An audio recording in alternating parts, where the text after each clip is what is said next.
Desde el partido de General San Martín, transmite Radio Tradición AM 1580. Auspician este programa Iluminación TH, JC Rodamientos, Sanatorio Corporación Médica. Esto es...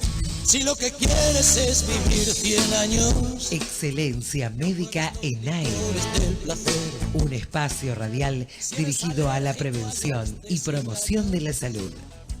Noticias, actualidad médica, nutrición, vacunación, tercera edad, adolescencia, sorteos y mucho más.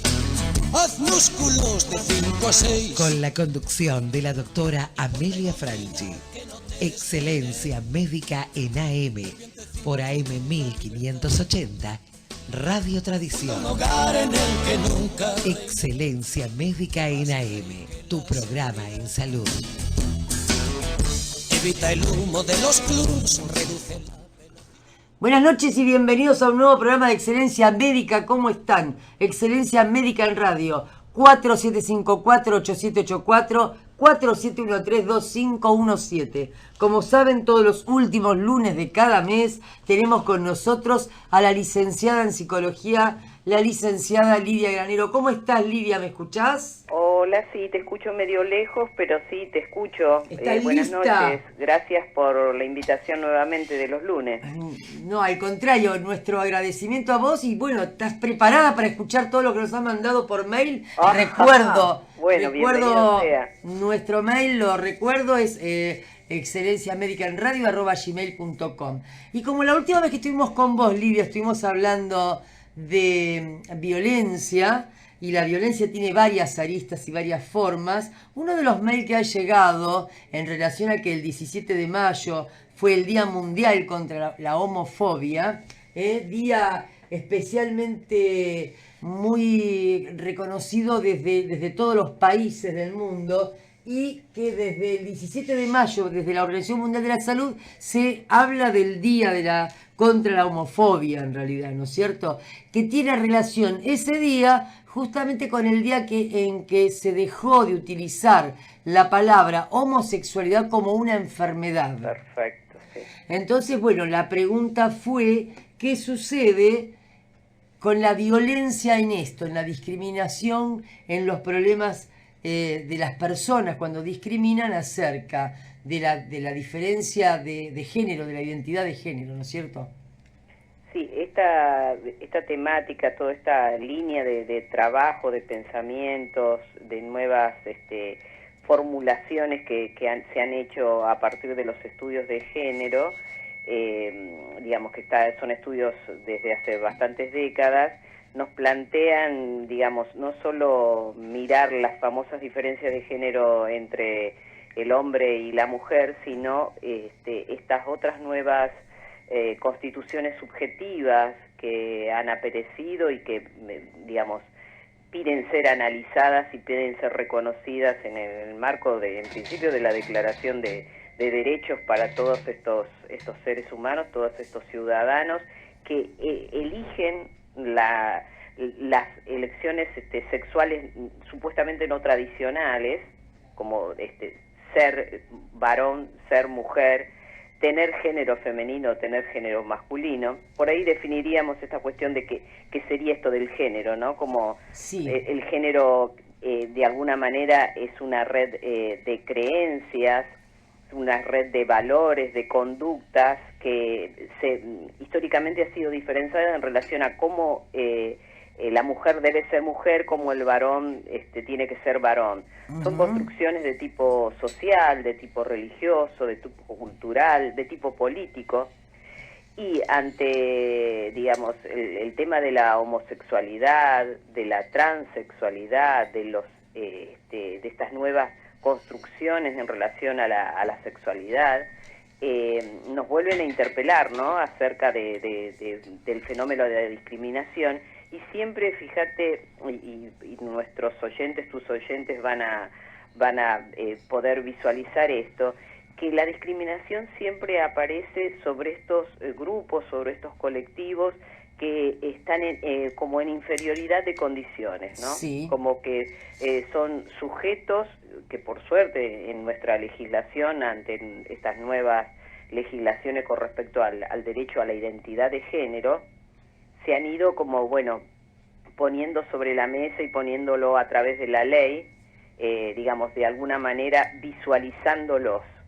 El tema es que una cosa es la legislación, la apertura, la posibilidad de acceder a estos derechos, y otra cuestión es cómo se vivencian estas cuestiones en lo cotidiano, en lo social, dado que las diferencias de género, de alguna manera, lo que plantean son relaciones de poder, Claro. Amelia. Y estas ¿Vos relaciones sabés? de poder, que son desiguales, que son totalmente discriminativas, producen desigualación, ¿no?, entre los diferentes sexos, e incluso, digamos, se acentúan en estas nuevas sexualidades, o en estos nuevos, como para ponerlo en términos de el acceso a derechos, porque de hecho homosexualidad ha existido siempre en la historia de la humanidad.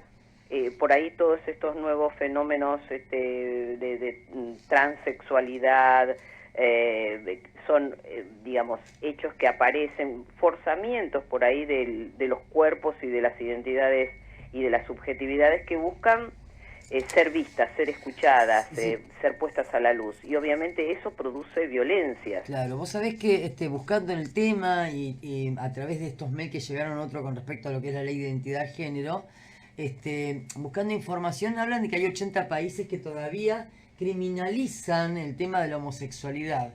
Pero lo grave también es que, según se ve, hay 9 países que mantienen para estos casos pena de muerte. Para el caso de la homosexualidad, lo es Nigeria, Afganistán, los Emiratos Árabes, ¿eh? Y esto impresiona realmente, Y impresiona que realmente haya países que esto por estén ahí también criminalizando. nos hace ver que, digamos, en tren de mirar los aspectos más progresistas o positivos que tenemos a nivel de derechos humanos, a nivel de salud, y que, bueno, que se ha instalado culturalmente entre nosotros la posibilidad de nombrar estos temas, de hacerlos como más visibles, de poder llevarlos a diferentes ámbitos. De hecho, estar en una radio desde el punto de vista de salud, hablando de estos temas, que tus radioescuchas puedan ir y venir a través de este contacto radiofónico, pudiendo, digamos, echando un poquito de luz sobre esto, animándonos a hablar de esto, para no incurrir en discriminaciones, en esto de, bueno, de esto no se habla, porque esto existe, las personas existen y nosotros tenemos obligación, ¿no?, de alguna manera, de poder hablar de estas cuestiones, incluso para no generar situaciones de discriminación, de violencia, porque todo aquello que aparece como diferente, como oscuro, tenemos tendencia a inferiorizarlo o digamos, o no querer registrarlo. De hecho, bueno, la mujer sigue padeciendo, ¿no? El género femenino sigue padeciendo violencias y discriminaciones porque, bueno, nuestra cultura occidental, nuestra cultura sigue siendo muy muy patriarcal, y en ese fenómeno que hablábamos la otra vez con los docentes ahí en la radio, este par de dominación y sumisión en el trato, en el ejercicio del poder que hay entre los géneros, hace que eso se acentúe, ¿no? Y estos nuevos colectivos sexuales también padecen la misma discriminación, o sea que tiene que ver con los aspectos históricos, con esto que vos relatabas, que hay determinados países que por sus cuestiones religiosas, por sus cuestiones culturales, consideran que un otro sujeto humano que no elige, que no está decidido su elección sexual, sus características subjetivas, a tener los patrones de varón o de mujer o de femenino o de masculino, no es soportado y directamente lo sacan de la faz de la tierra, ¿no? Alguien decide sobre la vida de otra persona por su elección amorosa, sería. Sí, fíjate la tamaña, digamos, a nuestro pensamiento, a nuestra mirada nos horroriza, pero esto existe. Sí, vos sabés que a una de las preguntas que también llegaron por mail, la ley es la 26.743, la ley de identidad de género. Sí. Ya está en marcha. Dentro de esta ley habla también de que pueden hacerse el cambio de sexo y en forma gratuita en los hospitales públicos. Esto es importante que se sepa, y ya se ha hecho en algunos hospitales. Mi pregunta es acerca de la transexualidad, de las personas que llamamos el grupo LGTB, lesbianas, gay, transexuales y bisexuales. ¿Cuál es la forma de discriminación que sucede entre adolescentes o dentro de las escuelas? Si existe, si hay y cómo se está manejando en este momento. Digamos, es lo que te remarcaba recién, digamos, que exista la ley, que existe el acceso a estos derechos, no quiere decir que socialmente estas cuestiones se trabajen. Pensá que todavía en gran parte de las escuelas, tanto estatales como privadas, la ley que está hace bastante tiempo sobre educación sexual, sobre posibilidades desde temprana edad a los niños, digamos, tener este atravesamiento en todas las materias para hablar sobre sexualidad, sigue, digamos, sin poder llevarse a cabo. Cuanto más estas cuestiones que digamos, tienen que nombrar estos nuevos reconocimientos y recorridos de la gente que tiene estas prácticas en relación a su sexualidad, y que todavía, a pesar que, como vos decís vos, que tiene posibilidades del cambio de sexo, hay grupos, porque me ha tocado hablar, adultos obviamente, que lo que quieren es ser reconocidos en su identidad, en su subjetividad de género, pero no hacer un cambio en sus cuerpos. O sea que incluso nosotros en el ámbito de lo psi, de lo psicológico, también, ¿no? Uno tiene que revisar sus instrumentos y sus prácticas y sus dispositivos en el análisis de estas personas, porque para no cosificarlos exclusivamente en sus prácticas sexuales, sino por ahí en su padecimiento psíquico. No sé si en otro momento por ahí voy a pedirte un minuto para hablar en relación a los encuentros nacionales de mujeres que se hacen todos los años, y puntualmente este año se van a hacer acá en la zona oeste. Bárbaro, vamos y a verlo para el mes que viene. Que se hacían algunos colegas, la gente que está organizando estos encuentros, es qué va a pasar con las mesas de transexualidad. O sea, se va a hacer lugar, somos nosotros los que tenemos que decidir hacer estas mesas sobre estas preocupaciones. Había colegas que plantean que tienen que ser los propios transexuales que hagan espacios para hablar sobre sus padecimientos. ¿Sabés qué, Lidia? Me parece fantástico lo que estás diciendo, y creo que uno también a veces tiene que dar algún tipo de orientación hacia dónde acercarse, ¿no es cierto? Entonces, yo te comento, estamos en San Martín, la radio es AM Radio Tradición 1580 de San Martín, la ley es la 26.743, ¿y qué tenemos cerca acá en San Martín? Te cuento que en el Hospital Fleming, es un hospital local de acá de San Martín, los viernes por la tarde está el consultorio de diversidad sexual. Bien. Y esto es muy importante que la gente sepa que se puede acercar al Hospital Fleming los días viernes, o puede llamar por teléfono al 0800 para informarse bien acerca de qué se trata este consultorio de diversidad sexual. Es muy importante porque esto que vos estás marcando, de empezar a hacer talleres para discutir el tema, es lo que tenemos que ayudar a las personas para poder ser útiles en este aspecto en salud, ¿no es cierto? Sí, se nos está yendo el tiempo, Lidia. Si nos querés agregar algo más para finalizar. creo que permitirnos estos espacios para hablar de estas temáticas que nos interpelan de todos lados, y saber que, digamos, de qué manera actuar, cómo no incurrir nosotros mismos, ya sea en el ámbito de la salud, en el ámbito de la educación, en el ámbito de la justicia, en discriminaciones de otros conciudadanos nuestros, de otros seres humanos igual que nosotros. Exacto. Bueno, muchísimas gracias, Lidia, por estar con nosotros. Nos de verdad que estaremos un gusto escucharte. conversando nuevamente y ya te desde ya, como siempre el espacio. Dale, yo desde ya estoy avisando a nuestros oyentes que el último lunes del mes de junio vamos a hablar entonces del espacio de las mujeres, ¿sí? Bárbaro. ¿Te parece? Bárbaro, Un beso te grande, agradezco. Lidia, nos vemos. Un abrazo. Chau, chau. Estamos hablando, hemos acabado de terminar del tema de homosexualidad, porque en relación a esto de que el 17 de mayo se habló de lo que es la discriminación por homosexualidad. Esto, como les contaba anteriormente, tiene que ver con la cuestión de los años 90, cuando se decide esto. La Organización Mundial de la Salud apoya este tema para que todos puedan hablar y puedan saber de qué se trata. Se llama el Día Internacional contra la Homofobia y la Transfobia. Se celebra el 17 de mayo porque coincide con la eliminación en el 90 de la homosexualidad de las listas de enfermedades mentales por parte de la Asamblea General de la OMS, de la Organización Mundial de la Salud. Quiere decir que en aquel momento en que sacan el tema como que la homosexualidad es una enfermedad, pasa a ser el Día Internacional contra la Homofobia y la Transfobia. Sin embargo, quiero comentar que la transexualidad es parte de los manuales de psiquiatría y está en vistas de que esto se saque todo. Y como les comentaba antes, 80 países siguen haciendo discriminación al respecto.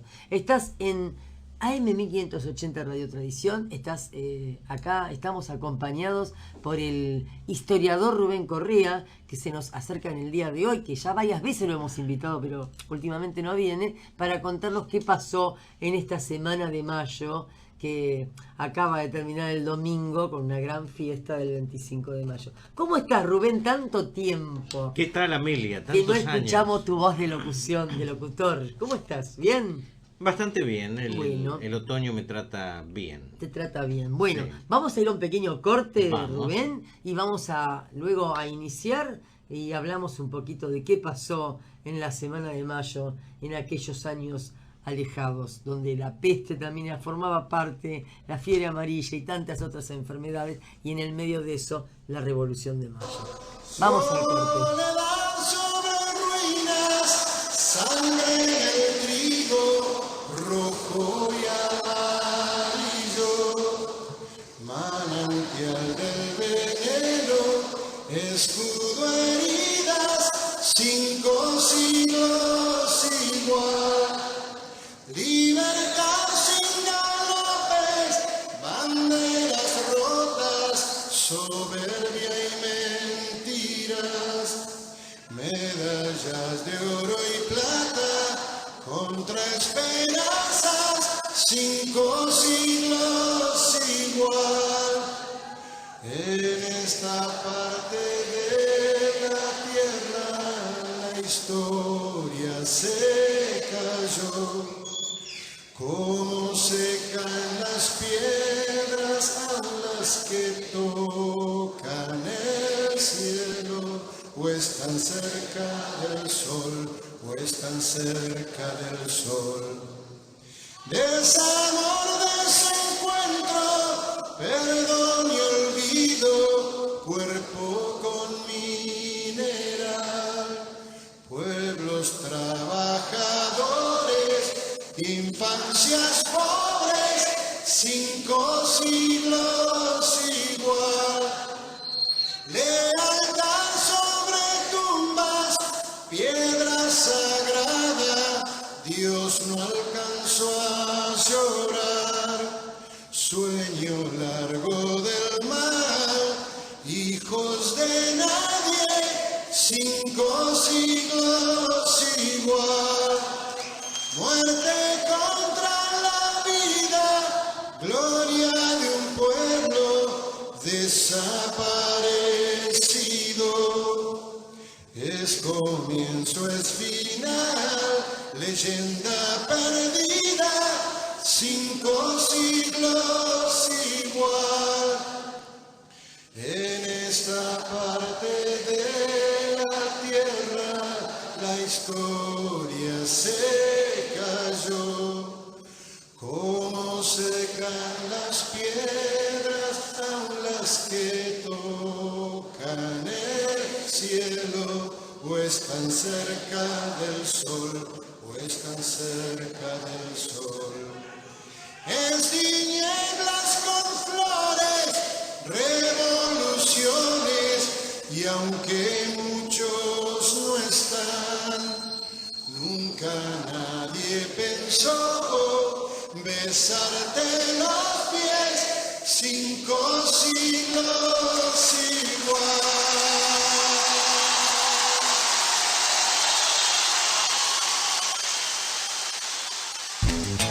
Estás escuchando Excelencia Médica en AM. Si lo que quieres es vivir 100 años. Hasta las 23 por AM 1580, Radio Tradición. Garantigas, mantente dentro de la ley. Si lo que quieres es vivir 100 años. Vamos al aire, estamos nuevamente aquí con Rubén. Rubén Rada, no, Rubén Correa. ¿Cómo estás? Bien, y ¿Cómo no te soy trata tan la morocho, historia? pero soy oscurito. Soy. Morochito no sos, no, está bien. Tanto, ¿no? Está bien. Tenés el pelo así como medio Crespo. más claro. ¿Eh? ¿Te hiciste reflejos? No, estoy más viejo. Ah, Son las canas. son las canas El entonces. tiempo pasa. El tiempo pasa. Nos vamos poniendo viejos. Y la historia se va comprometiendo en tu alma. Cada vez más. A medida que avanza el tiempo, más me quedo con el pasado. No, más me interesa el Me pasado. quedo con el pasado. No me quedo. Yo miro hacia adelante, me gusta el Bien. futuro. Contame Tengo un poquito. esperanzas también. Contame un poquito así, brevemente, ¿qué pasó en esta semana si te trasladás hacia un siglo atrás? Más de un siglo. Sí. 2 siglos. Había un despelote mayúsculo. Bueno, padre. pasó? Una cosa. La ¿Qué gente pasaba? decía, che, el virrey ¿quién lo puso? Lo puso, y lo puso la Junta ¿Quién Central era de... el virrey? Bueno, resulta que acá teníamos virreinato. ¿Quién lo puso? ¿Allá en España lo mandaron por acá? Claro, Carlos III había creado el virreinato del Río de la Plata ya por 1776. Nosotros tuvimos entre 1776 y 1810 11 virreyes. 11, ¿qué hacían los 11. virreyes? Los virreyes Cuidaban a nuestro pueblo. Viste que como los viajes eran largos y pesados en aquella época, el buque a vela de la Bogliodire Ajá. no venía así, no era el avión que estás en 12 horas, 15 horas, estás de Europa en Sudamérica. No, estos pobres viajaban y viajaban y viajaban, y si llegaban con vida, porque por ahí el barco en Santa Catalina, viste, pegaba la vuelta ahí, te encallaba y te morías. En aquella época Pero- traían, cuando vinieron los virreinatos y traían también esclavos en aquella época. Y la esclavitud está desde el siglo XVII. Ujú, y los traían también Perdón, en barcos, siglo venían. Siglo XVI instalado. Ajá. Porque no se podía hacer trabajar a los las indígenas, mujeres? a los indígenas, No. diríamos los pueblos originarios. Bien. A los indios no se los esclavizó, pero quiero decir, la institución esclavitud Venía a través de otras personas que venían de afuera. estaban disfrazadas, llamadas como mita, encomienda o yanaconazgo, que eran las formas del trabajo en servidumbre que tenían los pueblos americanos o juzgados por los europeos. Pero la ¿Cómo esclavitud llegaban acá los propiamente, esclavos? la esclavitud propiamente dicha está dada por pueblos del África central, de la costa occidental africana, de Guinea, por ejemplo, de toda esa zona. Hoy sería Burkina Faso también, Ghana, toda esa Gambia, Senegal, todas esas regiones había peleas entre los reinos entre los reinos negros, y los negros son juzgados por otros que salían victoriosos en esas batallas, eran vendidos, o sea, el propio africano vendía a sus hermanos de sangre a tratantes de esclavos europeos, fundamentalmente portugueses, franceses, ingleses. Desde 1713 en Buenos Aires por un tratado entre España y Gran Bretaña, se permitió la instalación en Buenos Aires, o sea, En el Río de la Plata. en el Río de la Plata, en varias ciudades de la América española, entre ellos Buenos Aires, la instalación de una compañía de esclavos que estaba ahí en la zona de Retiro. Ahí tenían las barracas a donde los barcos negreros traían... Se llamaban barcos negreros, barcos ¿no? negreros, sí.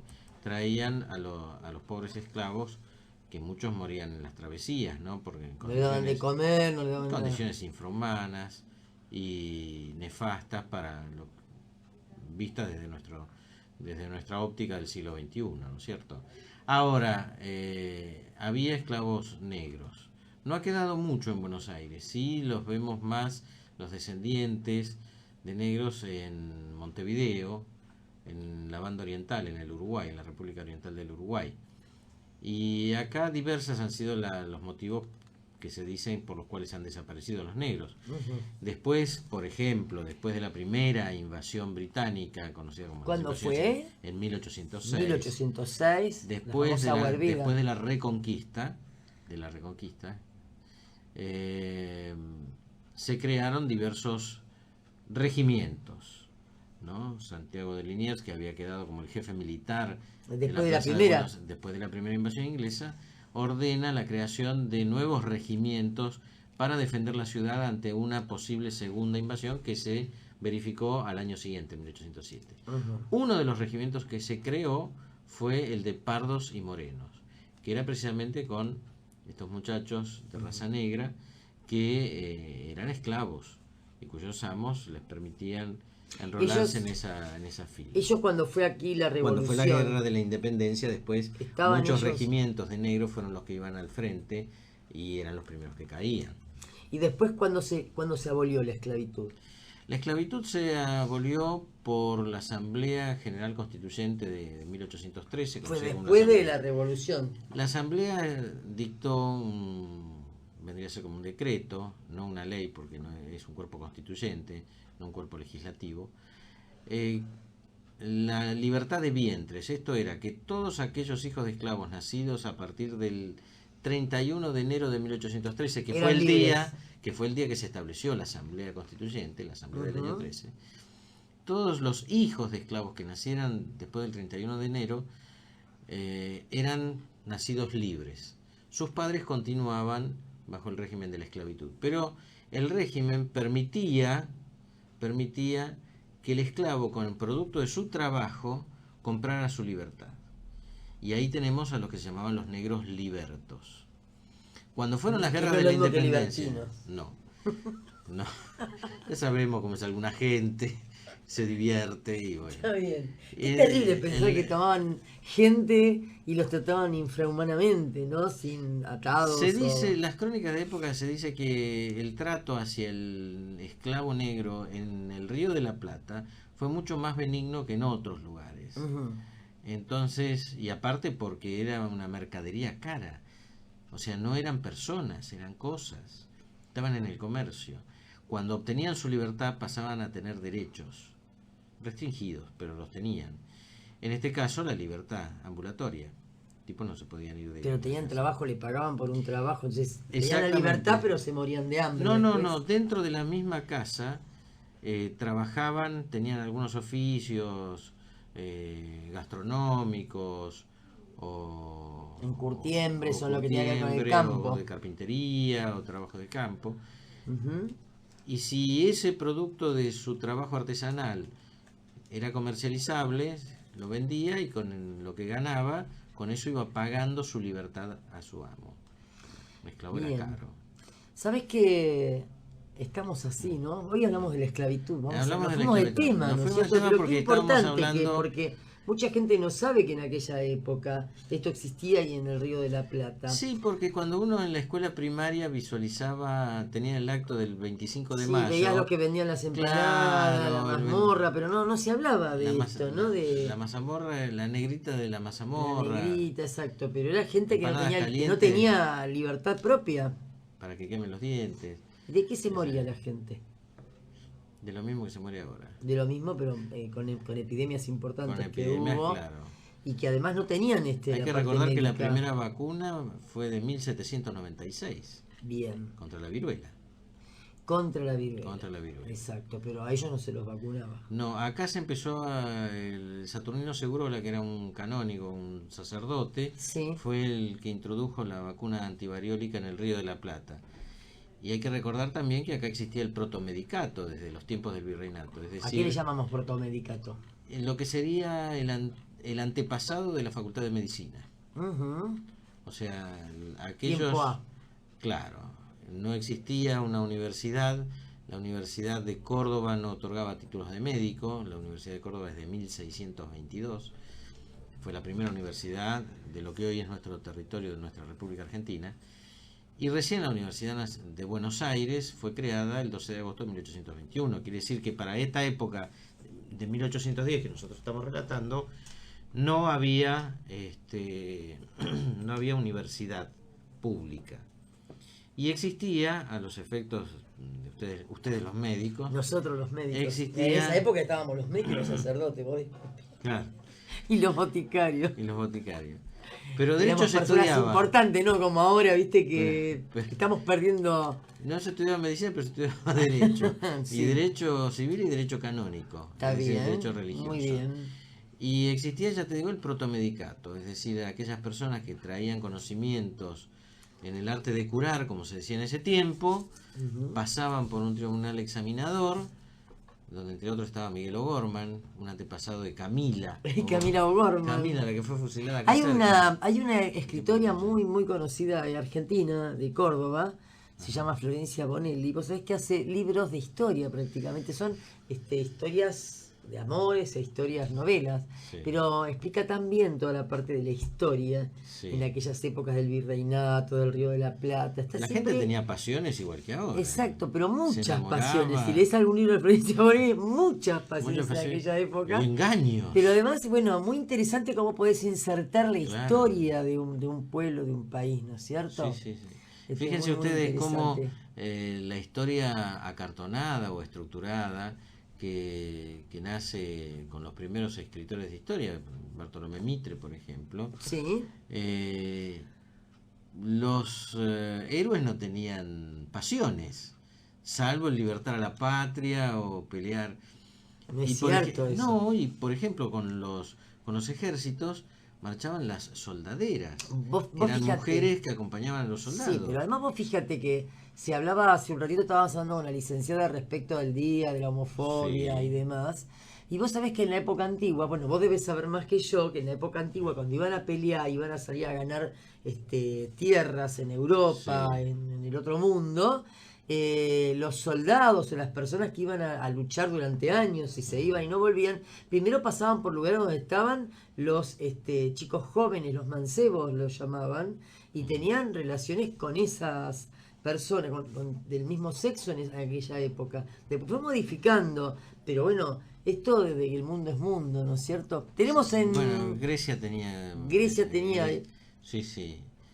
La isla de Lesbos. En la isla de Lesbos tiene que ver Pero con... había, no, pero Safo, que era ¿Crees que- la maestra en la isla de Lesbos. Safo. Safo, Sí, Safo, sí, con sí, ese. me acuerdo de la historia. Safo, Safo de Lesbos. Perdón, la tenía- seguimos dentro de 2 minutitos porque Sí. lo tenemos al doctor Carlos Guma al aire, que es especialista en hepatología. ¿Cómo estás, Carlos?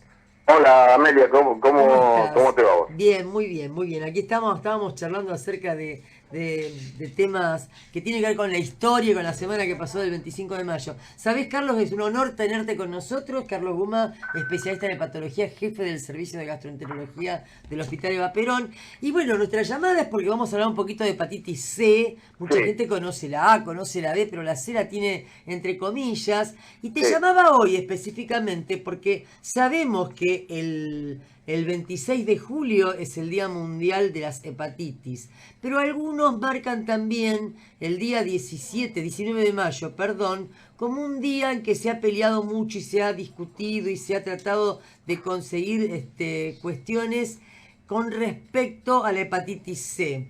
Es por esto que hay algunas discusiones. O sea, están las dos fechas, ¿no? El 19 de mayo aparentemente hubo activistas contra la hepatitis C y que empezaron con estas tareas en los años 90. Pero después, el 28 de julio, la Organización Mundial de la Salud reconoce la magnitud de este problema y lo incluye como el tema de hepatitis viral en este día 28 de julio.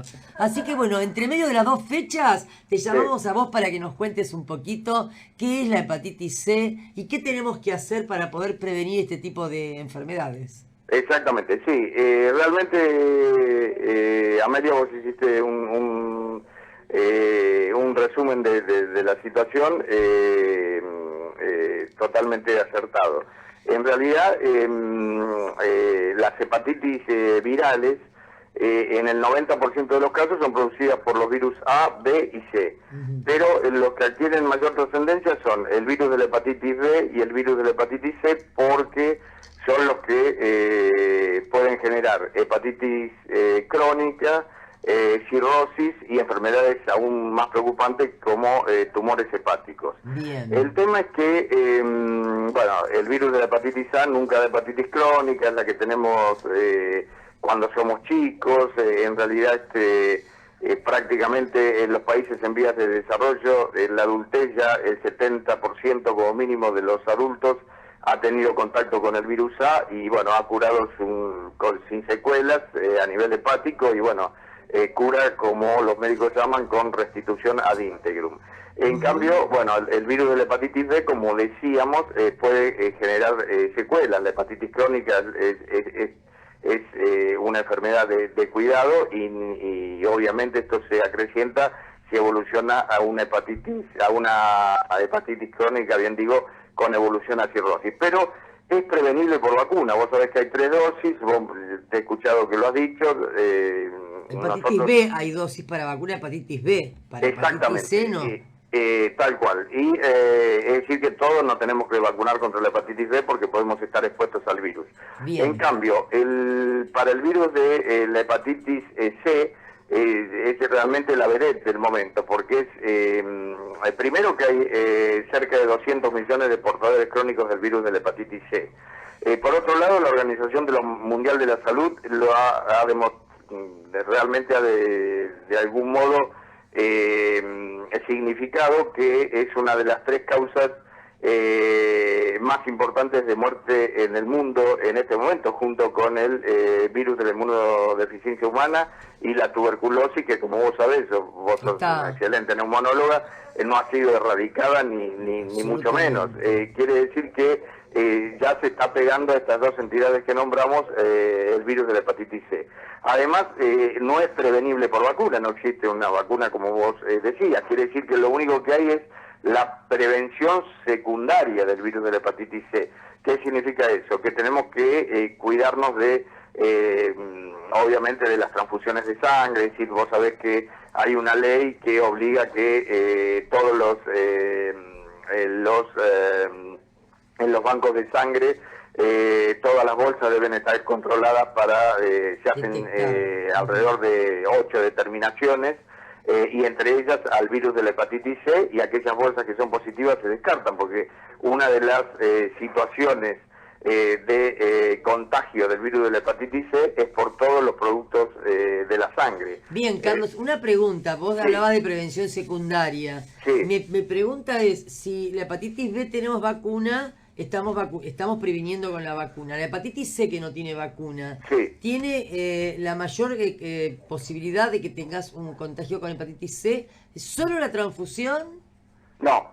La también puede ser por sexo. Es una de las posibilidades, pero después cualquier producto de la sangre, es decir, aquellos pacientes que concurren asiduamente al hospital porque son insuficientes renales crónicos y están en hemodiálisis, o aquellos que tienen enfermedades oncológicas y son sometidos a tratamientos invasivos por vía endovenosa, son lo que se llama población de riesgo. También, y yo le diría que es lo más importante, la población de mayor riesgo son aquellas personas adictas a drogas y que utilizan, por ejemplo, agujas que después se contaminan con sangre porque muchas veces son reutilizadas por ellos mismos, o cuando utilizan un aparatito que, por ejemplo, aquellos pacientes cocainómanos que aspiran la cocaína y después comparten a nivel de la mucosa nasal se puede horadar la mucosa, tener contacto con sangre ese instrumento, después se lo pasas a otro y lo contagias. Hoy en día la causa número 1 de transmisión del virus de la hepatitis C es la población adicta y sobre todo por contacto a sangre de los instrumentos que utilizan, ya sean agujas o estos instrumentos por donde se aspira el polvo de cocaína. Te cuento algo, Carlos. Hay un programa que se llama Disminución de Riesgo, que está en marcha en algunos municipios, que es la entrega de agujas y jeringas para aquellos cocainómanos, para aquellos adictos, para que no compartan la aguja y la jeringa. Pero muy pocos saben lo que vos estás diciendo de los aparatos para aspirar cocaína. Como lastima la mucosa de la nariz, por ahí puede salir sangre y ahí es el contagio con la sangre. Y esto creo que es importantísimo lo que acabas de decir. Muy poca gente lo sabe, ¿sabes? Y además también los grupos, hoy cada vez yo creo que están más cuidadosos y demás, pero vos sabés que el hospital el Ministerio de Salud de la provincia lo nombró como centro de referencia para hepatitis C, entonces nosotros vemos muchos chicos que son adictos a drogas por vía endovenosa o aspirando directamente con este instrumento que puede ser simplemente como un sorbete, una cosa así, cortita, y se ha reutilizado y ahí está el contagio como vos planteabas. Pero ¿qué sucede? Cuando ellos aspiran a las 12 de la noche y están lúcidos, no hay ningún problema. El asunto es cuando son las 8 de la mañana y ya se ingresa en un descontrol, porque son grupos que participan de esto. Claro. Entonces, cuando ingresa el descontrol y encuentran una jeringa tirada en el suelo, la utilizan, meten la cocaína, la diluyen y se la inyectan. Entonces, pensá que esa aguja fue recogida del suelo. Entonces, además de todas las infecciones que ya ahí, en un momento dado, estas drogas que actúan a nivel del sistema nervioso central hacen perder el control a estos chicos que son jóvenes en general, y realmente cuando viene el descontrol, viene el gran peligro de que uno de ellos, suponte que esté ya infectado con el virus de la hepatitis C, lo transmita al grupo, que utilice una aguja que haya sido previamente utilizado por los fuentes infectantes. Entonces, el tema es bastante complejo, ¿no? Una preguntita, igualmente, te quiero decir que hay otras vías de transmisión, como la transmisión sexual, que iría en aumento. Antes se decía que la transmisión, porque por ejemplo, el virus de la hepatitis B es una entidad por excelencia de transmisión sexual. El virus de la hepatitis B se transmite por vía sexual, es decir, si el portador del virus es un hombre, a través del semen, y si la portadora es una mujer, a través de las secreciones vaginales y demás. De modo tal que es un virus de transmisión sexual. El C se creía que era excepcional la transmisión sexual. Ahora está en aumento. Ajá. Y ya llega si vos tomás al 100% de los infectados con el virus C, entre el 20 y 40% son, ya te digo, es población drogadicta. Hay un 5% que se transmite por vía sexual. Ajá. Hay un 4% que se transmite de forma vertical madre-hijo, es decir, la mamá por vía transplacentaria le pasa el virus, cuando es portadora del virus de la madre, a la criatura. Y acá no hay posibilidades de hacer prevención ni nada por el estilo. Tenés que controlar al chico, y ya te digo, en el 4% de los nacidos de madres portadores crónicas del virus de la hepatitis C, que tienen la infección crónica y tienen hepatitis crónica, lo pueden llegar a transmitir al neonato. Y después hay un dato muy interesante. Hay un 20% aproximadamente del virus de la hepatitis C que son formas esporádicas. ¿Qué significa eso? Que la puerta de entrada no se puede detectar. Es decir, es no determinada. Y esto indica que realmente sea un dato más que haga que el virus de la hepatitis C sea casi un misterio, y hoy está en la cresta de la ola, y por eso decimos que es una de las vedettes las vedettes de la hepatología actual. Última para pregunta, complicar Carlos. más la cosa, otras especialistas que están bajo la lupa son los odontólogos.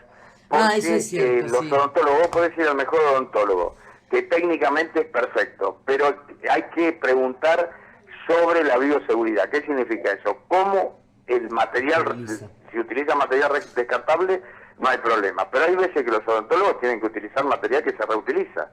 ¿Cómo Todo lo material están que se utilizando? reutiliza tiene que ser lavado con glutaraldehído, que es una sustancia que mata a todos los virus. Bien, perfecto. En forma indiscriminada. Yo te digo que, por ejemplo, en la década del 90, por ejemplo, todo el material se lavaba con alcohol al 96%, pero el alcohol al 96% no mata todos los gérmenes. Claro, deja fuera al virus B, al virus C, a la pseudomonas, al Helicobacter pylori. Por eso, el glutaraldehído mata todo esto. Bien, Carlos, la última preguntita porque se nos va el programa. Sí. Tratamiento, ¿hay? Y consejo hay a la población pero que nos antes de escucha. eso tenés que hacer el diagnóstico. El problema es que el virus de la hepatitis C puede ser, la hepatitis crónica puede ser totalmente asintomática. Entonces es obligación de los clínicos, de los médicos generalistas y de los que están en cuidados primarios de salud, fundamental que siempre hagan un simple hepatograma, y si las enzimas de injuria hepática, de agresión hepática dan elevadas, lo que se llama en la jerga médica la TGO y la TGP, inmediatamente detectar, entre otros, al pedir una simple IgG anti-C para descartar al virus. Si es positivo, haces carga viral y fenotipificación, y si la carga viral es alta, ya ese paciente tiene una hepatitis crónica por el virus C y hay que tratarlo. De tratamiento, hoy en día es la triple terapia. El interferón más ribavirina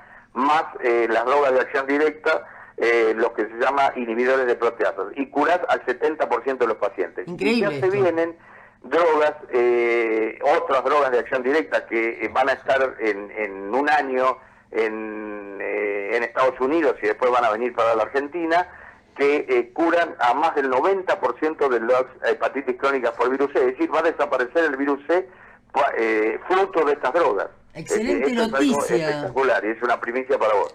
Excelente noticia, Carlos, excelente noticia, realmente increíble. Hasta hace pocos años atrás era todo un misterio esto y no había tratamiento. Exactamente. Así que... Y los primeros tratamientos curaban solamente al 30% de los pacientes, el 70% quedaban con el virus encima, ¿no? Bien, o sea que como una cuestión de prevención es el hepatograma, es fundamental en todas las consultas, en todos los pedidos de laboratorio hay que pedir un hepatograma. Y si hay un hepatograma con enzimas elevadas, inmediatamente hay que pedir para todos los virus. Carlos, ha sido un honor escucharte, un gusto que nos des las primeras noticias acerca de nuevas drogas que puedan tratar de curar y defender esta casi, te diría, epidemia, ¿no? Al 90% de curación. Es una pandemia. Es una pandemia. No respeta sexo, edad, el lugar donde vos naciste, es prácticamente del mundo occidental y del mundo oriental.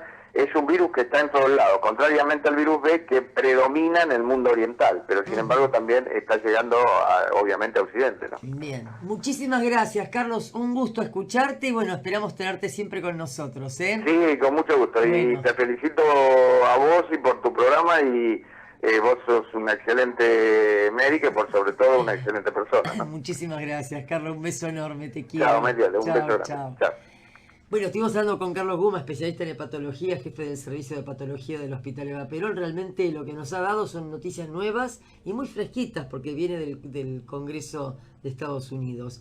Se nos fue el tiempo y con Rubén aquí, con Rubén Correa, íbamos a hablar de la semana del 25 de mayo. Estaríamos hablando de esclavitud, creo que el tema fue muy interesante, es un tema no tratado. Y te invitamos para que puedas venir a un próximo programa y contarnos acerca de toda la parte de la revolución, pero te cuento que Esclavos también es muy interesante de contar cómo se ha instalado acá y cómo se fue modificando la cuestión, y en esa época la cantidad de pestes que hubo, por los cuales hubo que habilitar hasta cementerios en algún momento o abrir nuevos cementerios. ¿Querés decir algo? Te dejamos, mira. Sí, que los cementerios eran cementerios públicos. Sí, y ahora hay privados. Perdón, eran cementerios dentro de las iglesias. Ajá, ¿y luego? dentro de las iglesias y en el Camposanto anexo. Y en tiempos de... ¿Y dónde enterraban a los esclavos? cuando morían? En el Campo Santo. En el Campo Santo. Sí, sí. Tenían también la misma diferencia, tenían tumbas, tenían sí, y el primer cruces. cementerio, y el primer cementerio público que hubo fue el cementerio de la Recoleta en 1822. 1822. A partir de ahí se prohíbe sepultar dentro de las iglesias por un tema de profilaxis, ¿no?